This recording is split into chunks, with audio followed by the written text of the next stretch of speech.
Schools, Kenneth Young.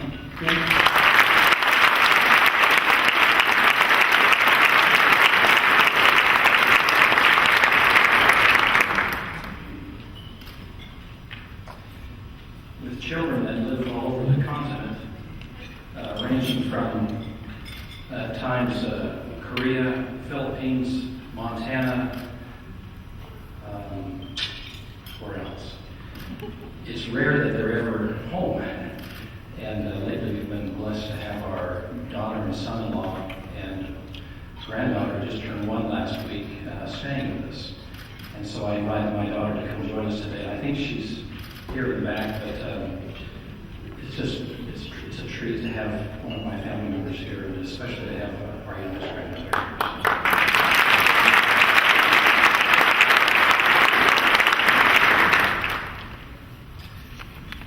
I'm going to just mention to the folks at this table over there that there's nothing on the screen over here.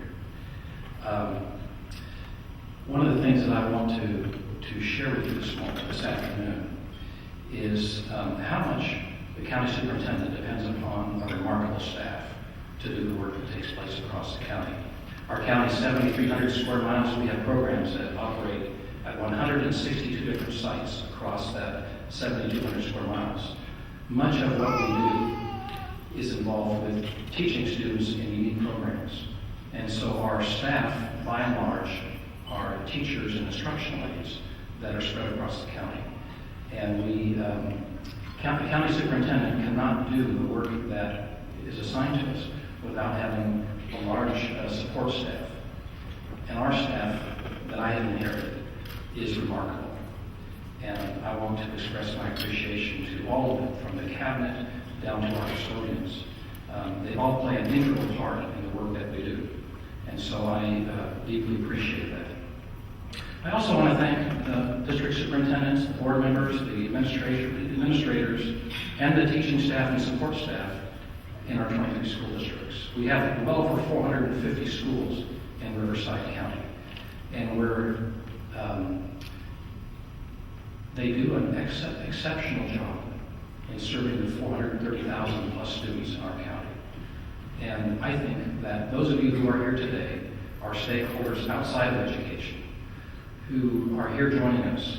I want you to know what a great job our schools and our administrators and our teachers and all the support people really do. It's a miracle, the things that we have happening across the county. And so I just want to take a minute and express my sincere appreciation for the education community that we have in the county. It is remarkable.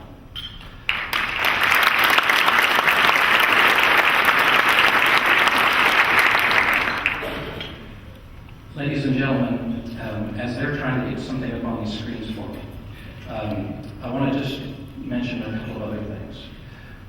This county has a very remarkable K-12 and higher ed, post-secondary educational system in place.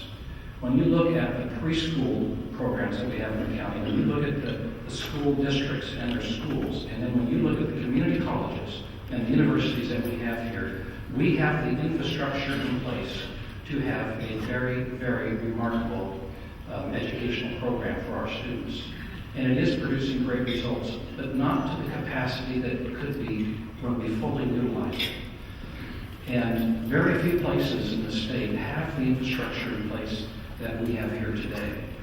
And so that infrastructure is what enables us to accomplish the things that we're doing today. But I just want to tell you, everything's in place for us to really see some large and significant achievement from our students as time goes on. One of the things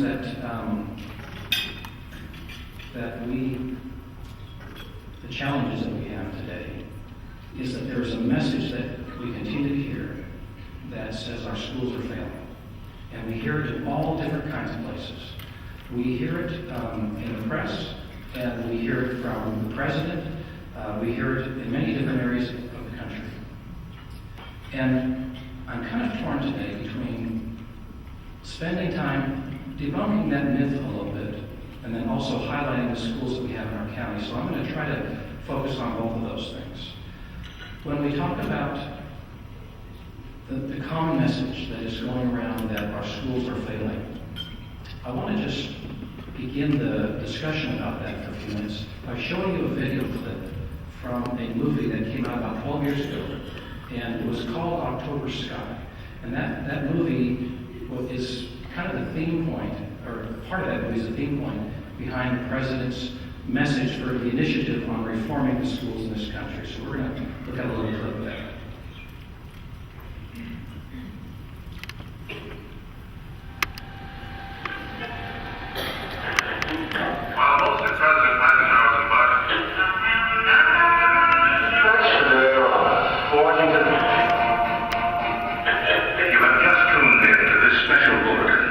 Washington has confirmed that yesterday, on the 4th of October, 1957, the Soviet Union successfully launched history's first man-made satellite into space orbit around the Earth.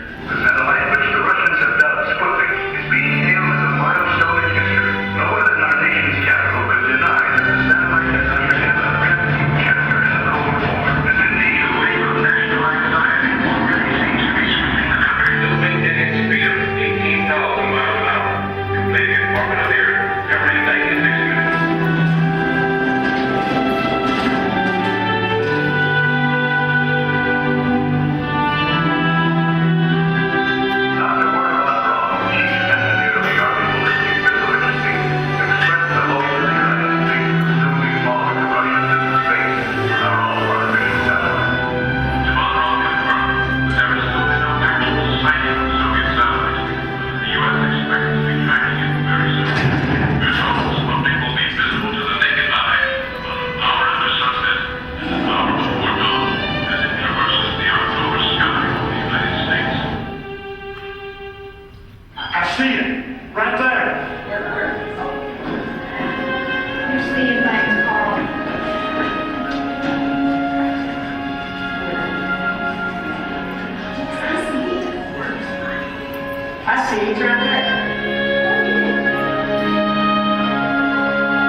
In the 1950s and 60s, Cold War rivalry between the United States and the former Soviet Union focused on attaining first in space exploration.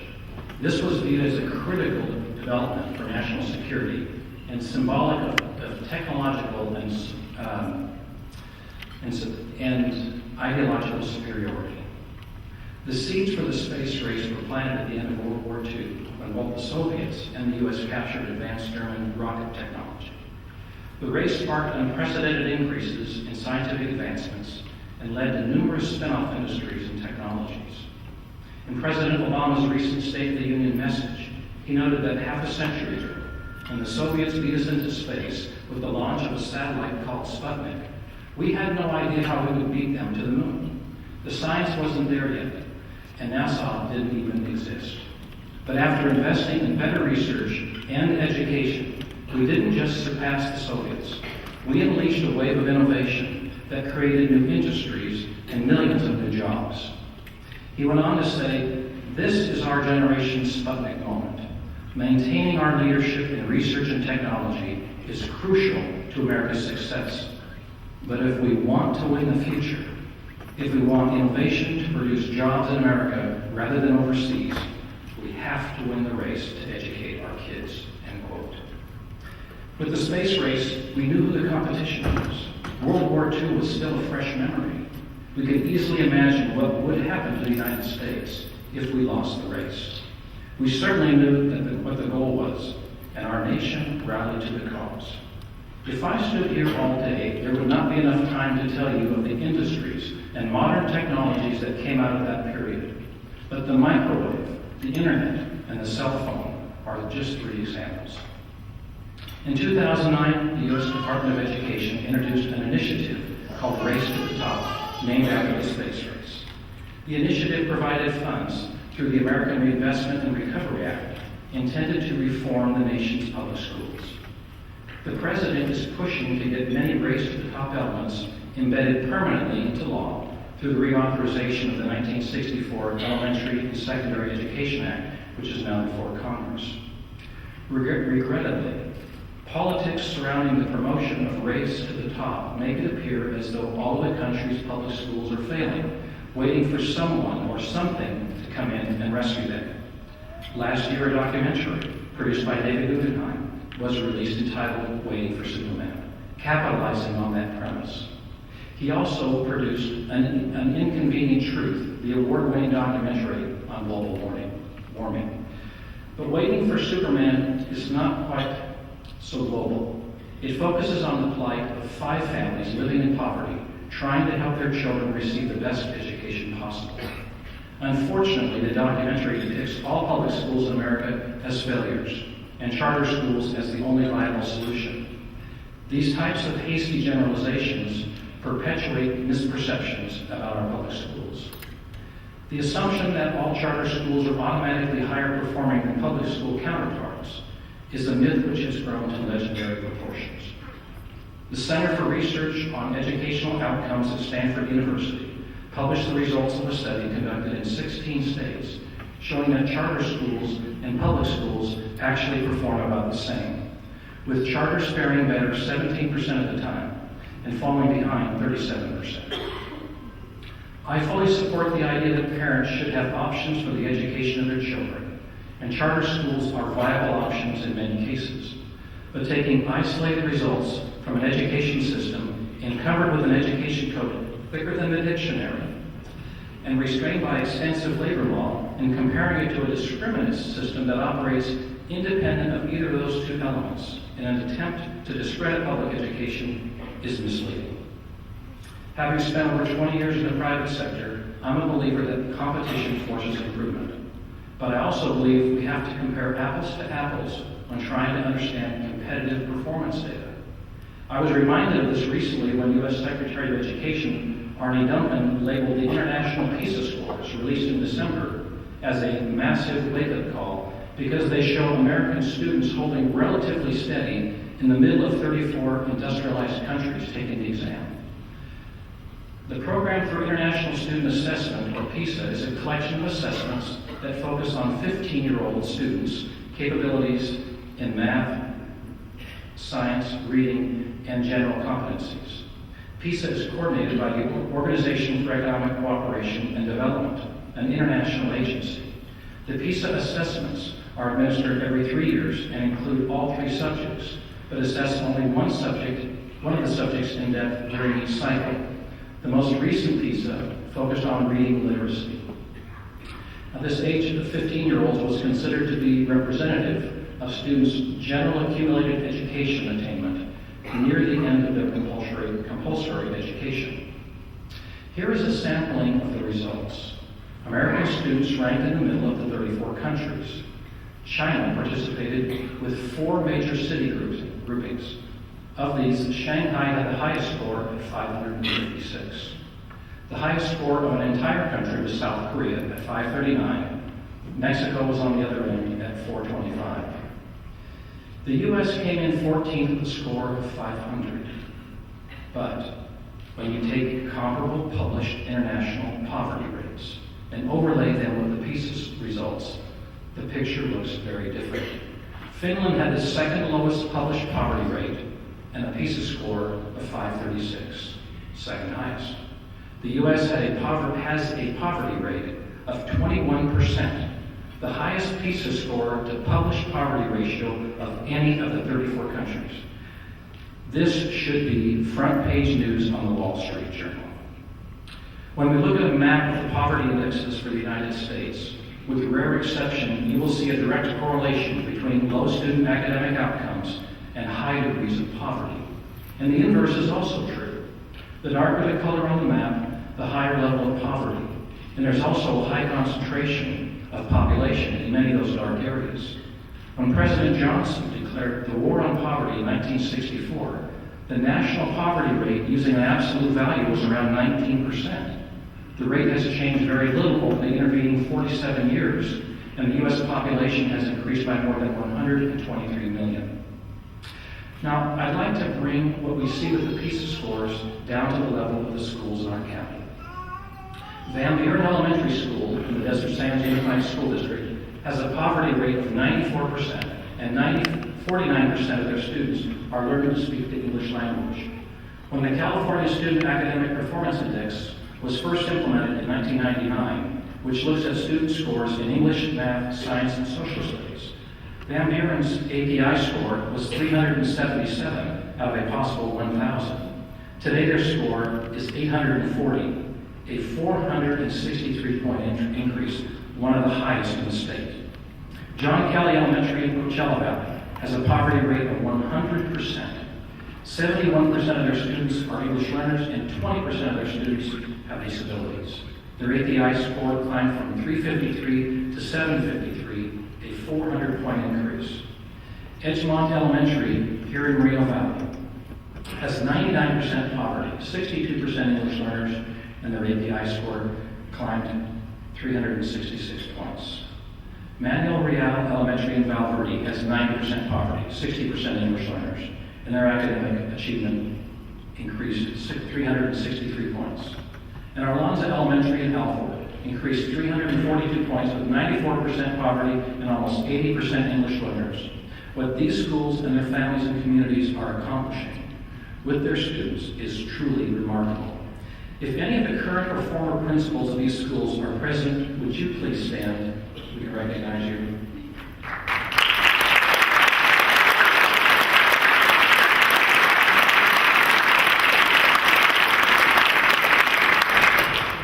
We also have comparable results in middle schools and high schools across the county. I could go on, but I think you get the idea. So ladies and gentlemen, let's be careful not to characterize all public schools as failures. Thank you.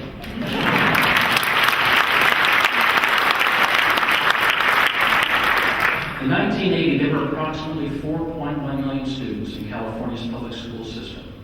By 2009, that number had grown to over 6.2 million. That's a 2.1 million student increase, 52%. In 1980, Riverside County had 115,000 students. As of 2010, that number had grown to 431,000, a 316,000 student increase, or 275%.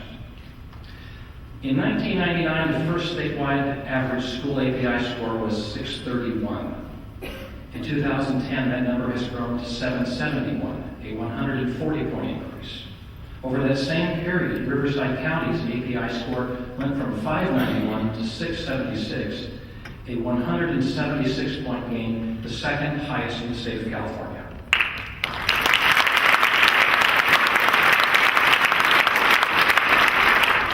In 1999, 31% of the schools in California were in the top 30% on the state's API scoring, 5%. In 1999, only 14% of the schools in our county were in the top 30%. As of today, 85% are in the top 30%. Please join me in congratulating our students, our schools, and our school districts for these outstanding performances.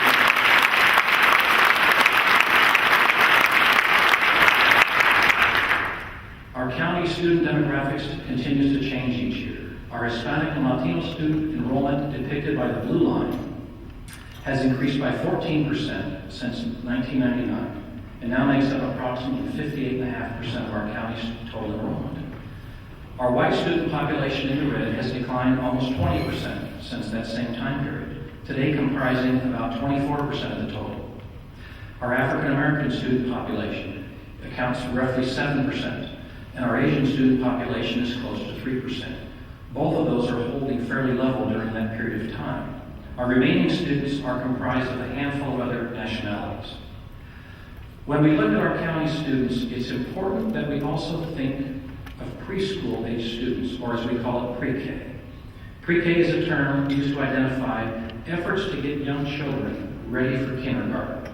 In the education community, we tend to think of this as preschool, and it is. But pre-K also begins at home. And parents and caregivers have the primary responsibility to learn what will be expected of their children when they enter public schools and then help them to meet those expectations. We recognize that in varying degrees and for a variety of reasons, some parents and caregivers are unable to fulfill this important responsibility. Our public schools, along with the County Office of Education, provide a significant outreach and support in this area. With over 42,000 four-year-old children in Riverside County, high-quality pre-K educational programs like the Head Start grouping, state preschool, as well as a number of private preschools are typically operating at maximum capacity with a waiting list. This places more and more students at risk of coming into the public school system ill-prepared for kindergarten.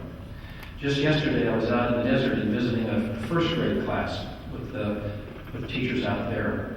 We were talking about the advantage that students have when they've had preschool or some very strong support at home and then coming to the classroom.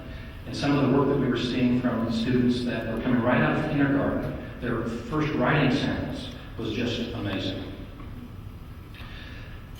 The advantages of early childhood education are substantial to the quality of life these youngsters will enjoy. Speaking of this young age group, I'd like to highlight one of the most outstanding teachers who has ever taught in public education. Her name is Ruth Pricematch, and she is a special education teacher of autistic preschool age students for the Riverside County Office of Education. Her talents, abilities, and vision have served as a foundation for the high-quality autism programs that our county has become known for. Her life is a testament to her beliefs in assisting special needs students. Roughly 30% of the students from her class end up attending regular education kindergarten, an almost unheard of statistic across the nation. Ruth was selected as one of the Riverside County Office of Education's Teachers of the Year last year. She was later selected as one of 3 Riverside County Teachers of the Year. Teachers from each of the 58 counties in California then compete for 5 State Teacher of the Year honors. Ruth was selected as one of 12 state semifinalists by the California Department of Education.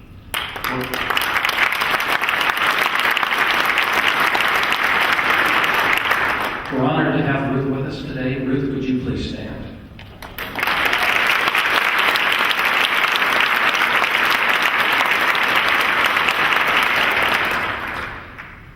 Since 1999, state and federal accountability have become the primary lens that much of the education community uses to view our schools. When a school district is unable to meet all the federal No Child Left Behind academic targets, the district is identified as being in what we call program improvement. It's a label that no school district wants. In 2007, the Romeland School District received this distinction. After prolonged, diligent effort, they recently received official word that their district met all the federal targets for 2 years in a row, and they are no longer considered a PI district. To many of you, this may not seem like a big deal, but it is. To our school districts, it's a really big deal. I believe we have a few representatives from the district with us today. From Romeland, we'd invite you to stand, and let's give them a big hand for this accomplishment.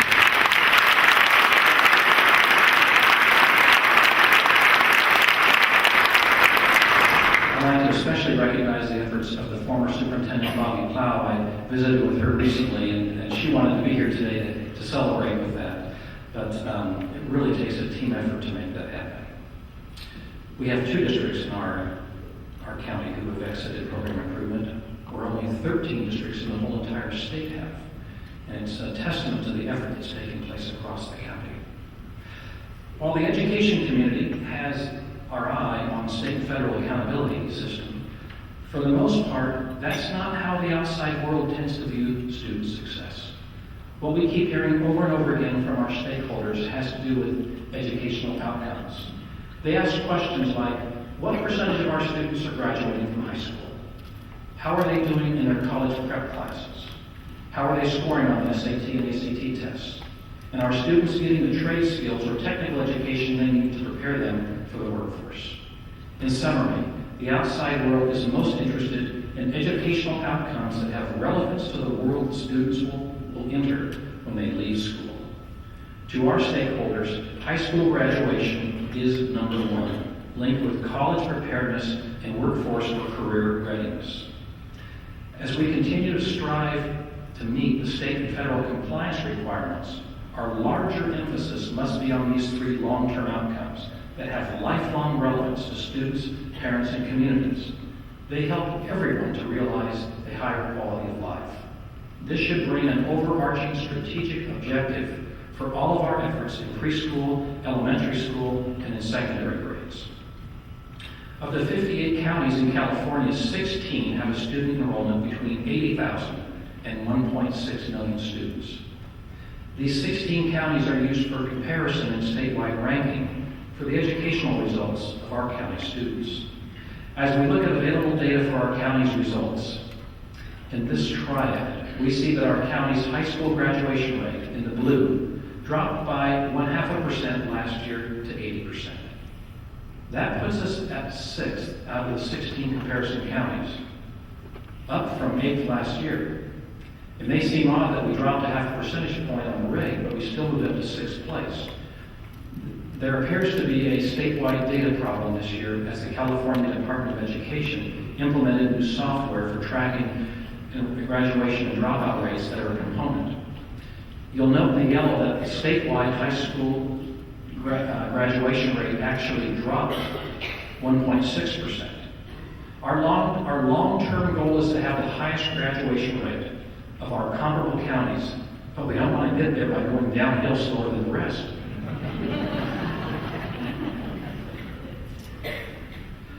In 2010, Riverside County had approximately 25,400 high school graduates. Of those, about 30% completed the course requirements for entrance to a California public university. In this area, our students ranked 9th in our state. Of our graduates, approximately 35% went on to enroll at one of the state's universities or community colleges. That's a decline of about 8.8%. Unfortunately, this follows a trend noticed in many parts of the state, causing the statewide average to fall 7.7%. Early indications are the economy, as well as tuition rates and school capacities, are impacting college enrollment. But college is an important option for students. It opens the door to many careers. Our long-term goal is to be in the top 5 in the state in this area. And with consistent, focused effort, I believe we will get there.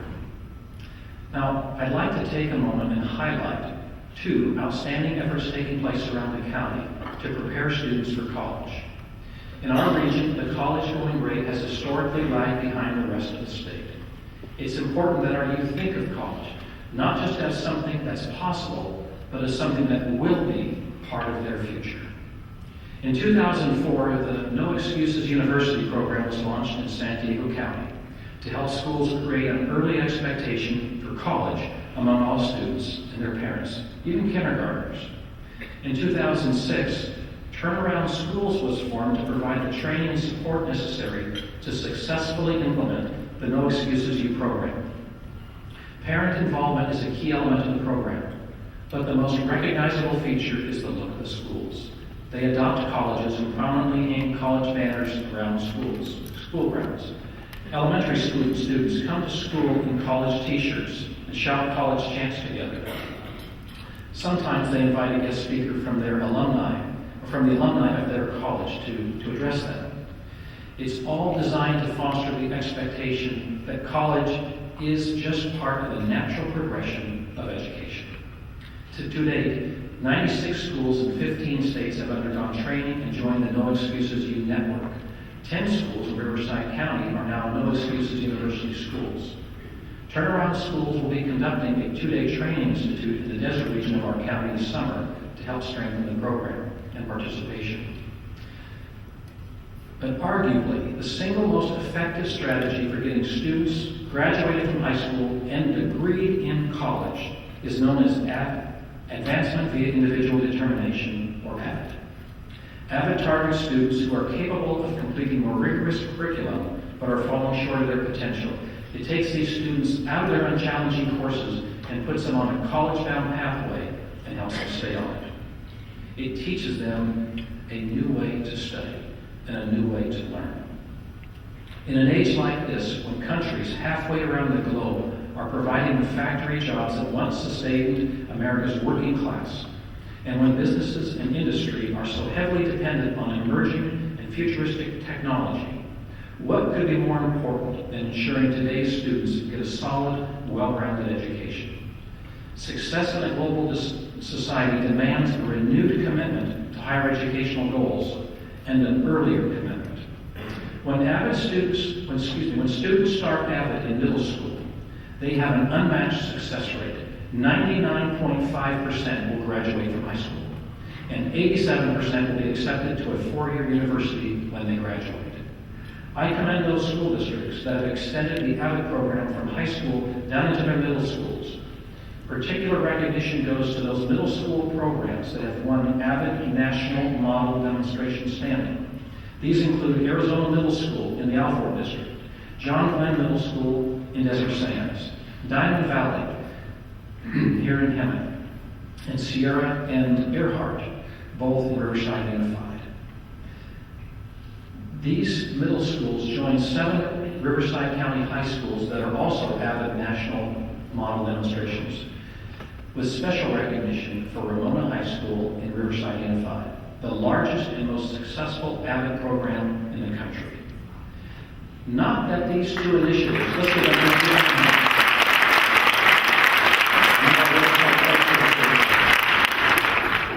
not that these two initiatives are the end-all, but I'm confident that when school districts create a K-12 system of college continuum utilizing proven approaches like No Excuses U and Avid, the results will be absolutely extraordinary.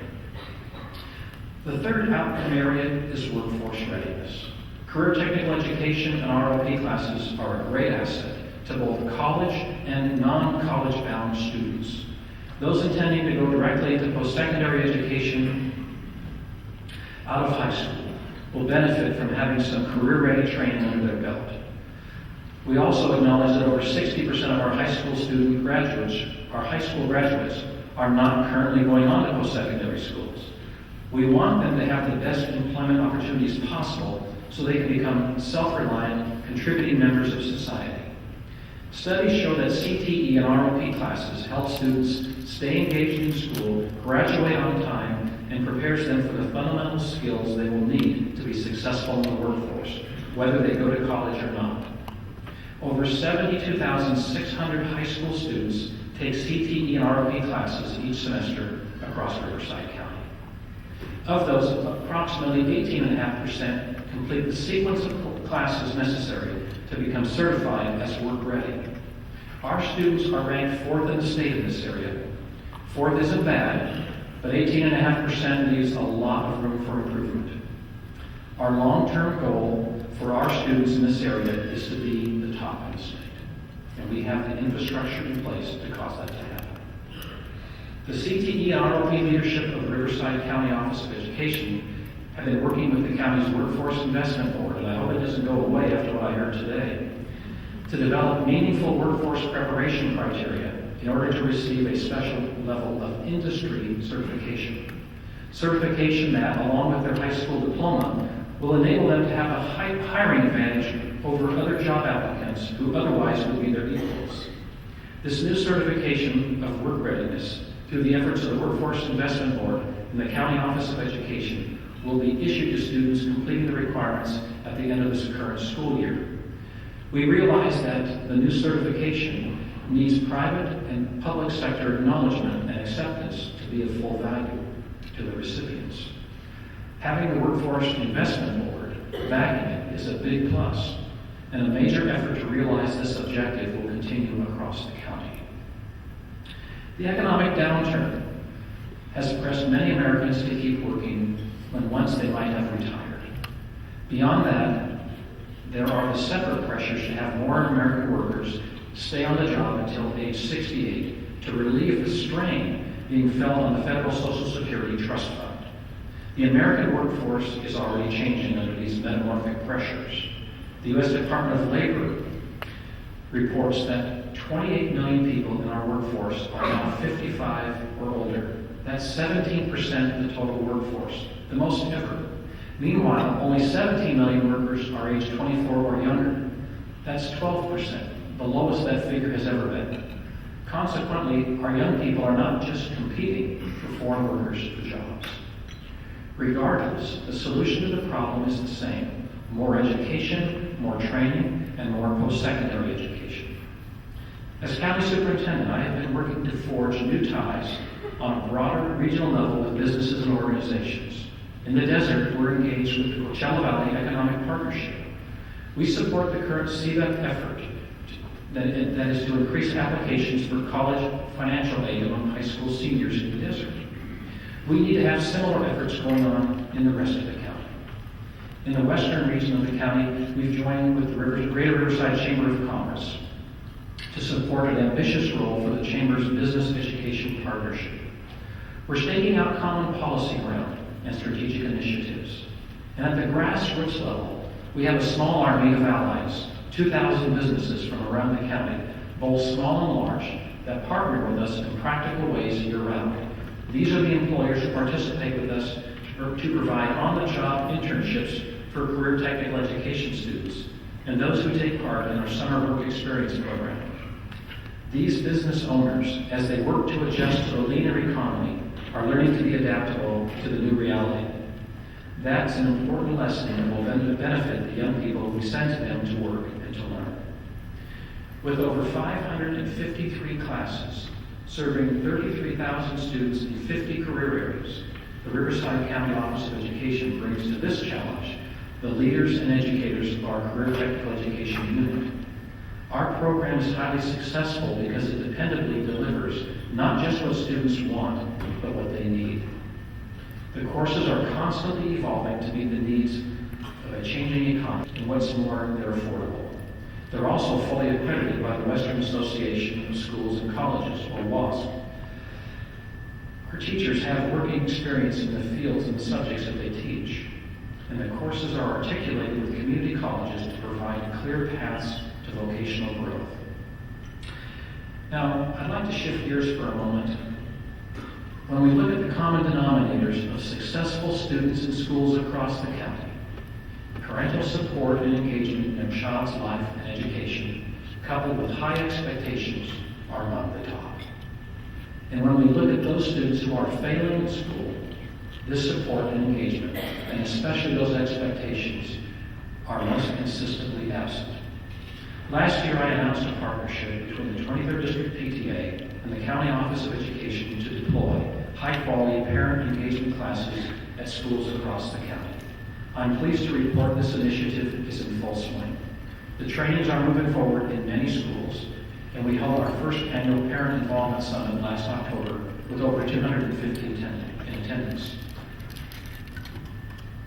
We're off to a very good start, but we still have a million-mile journey ahead of us, and every day is progress.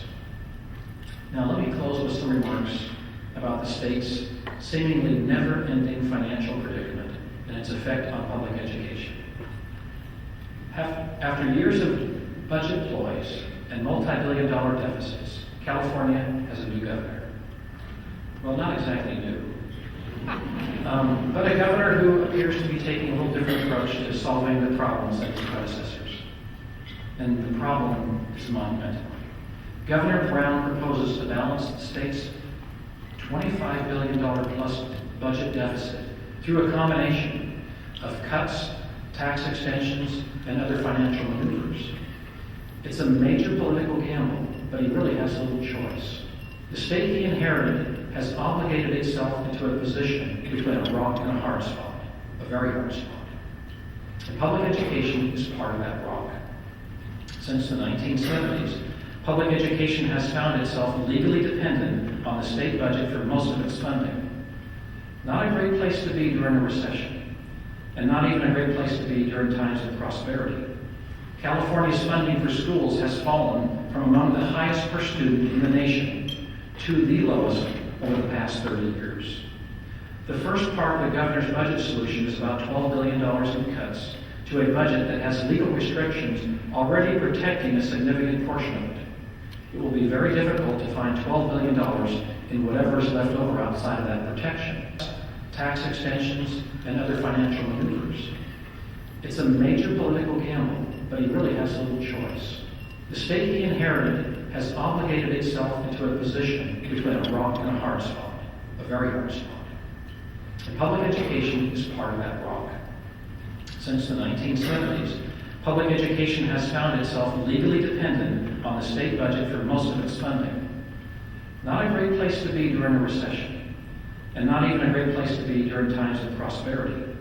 California's funding for schools has fallen from among the highest per student in the nation to the lowest over the past 30 years.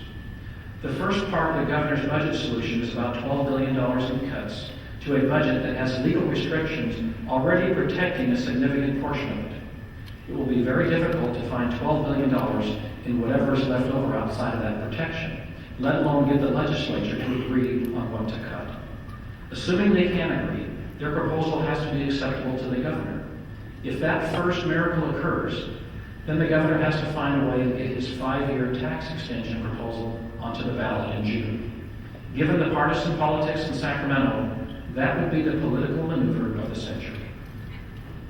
But if that second miracle takes place, we ought to believe in miracles, then he would need the voting public to consent to the very thing that many warned of back when they agreed to the current temporary increased taxes, that the legislature really meant permanent when they said temporary. Those are tough odds. K-12 education consumes about 40% of the state budget. Whenever the state has to cut its budget, it almost always means cutting public education. And school funding has been cut around $18 billion over the last 3.5 years. But even after making those cuts, the state has been unable to pay schools roughly $10 billion of what they are owed. So the state is delaying, or deferring, as they call it, the money it owes education until the following year. Now this deferral has become a rolling $10 billion annual IOU, and school districts across the state have to borrow that money plus pay interest on it just to stay afloat. To add insult to injury, state law requires school districts to adopt their annual budgets by June 30th. Yet to do so, they can only guess as to the outcome of the $12 billion budget cuts and the highly risky multi-billion-dollar ballot measure. Depending upon the outcome of each element within each component of this complex budget strategy, school funding could be cut anywhere from $19 a student to over $1,000 a student.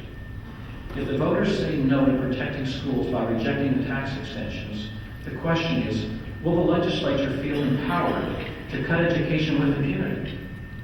Would policy leaders say that the public has spoken, or would they stand by their constituents who demand protection?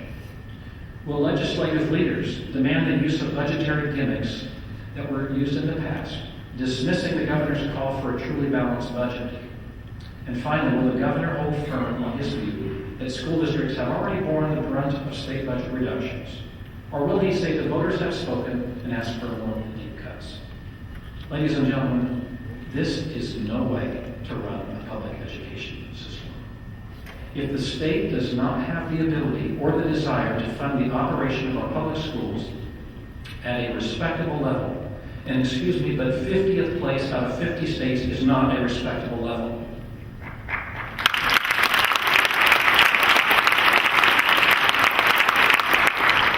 And they have demonstrated that over the last 30 years by what we have seen happen, then they need to give the local communities the ability to provide their added support, just as they allow us to do in the building of our schools.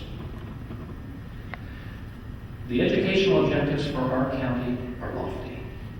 There is a moral imperative placed upon all of us to ensure that they are achieved. The future quality of life for millions of young people depends upon us, you and I, working together as stakeholders in a countywide education community in order to accomplish those goals. We're much stronger working together than when we're operating individually. As I see so many dedicated people across our county giving their all and then some more to help the children of the rising generation have a bright future, it motivates me to do more. Certainly the future holds great promise in the hands of today's youth. I pledge, as County Superintendent, my full efforts to the work of helping all of those students realize that potential. Thank you for joining us today.